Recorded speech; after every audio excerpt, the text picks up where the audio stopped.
All right, we are here in Wolcott on our continuing tour of 41 towns in 41 days, door knocking throughout the 5th District, trying to run this campaign in a way that actually listens to voters instead of doing what most politicians do, which is just talk at them.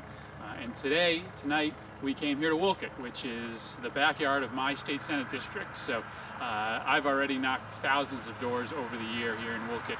So this is pretty familiar ground, and it was nice to see some old friends and see people that I've had the pleasure of representing for a few years. Let this car go by. We had one interesting conversation up the hill. We were knocking on Old New England Road and on Bound Line Road, and we had one really interesting conversation up at the top of the hill here with a woman who worked for a health center down in New Haven, and she talked about the need to invest in preventative health care, and we totally connected right at the door because that's exactly what we're talking about in this campaign.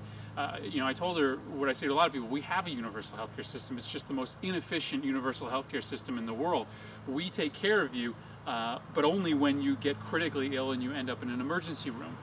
And she couldn't have agreed more. She sees so many people coming into her health center, working poor, who are uninsured, who don't end up getting care until they've gotten very sick. It's less humane care and it's more expensive care. And we heard it right here in Wolcott from a woman who works on the front lines at the Hill Health Center in New Haven. So again, as we've been knocking doors over the last few days, hearing the same themes come out over and over again. People talking about gas prices, people talking about education, as we heard yesterday in Torrington, and then here today, talking about the need to reform this healthcare system, and how our current representative, Nancy+Johnson, just doesn't seem to be listening like we are to people here in Wolcott, in my district, and throughout the 16th Senate District and the 5th Congressional District. So Wolcott was another great day, beautiful day after a couple days of rain.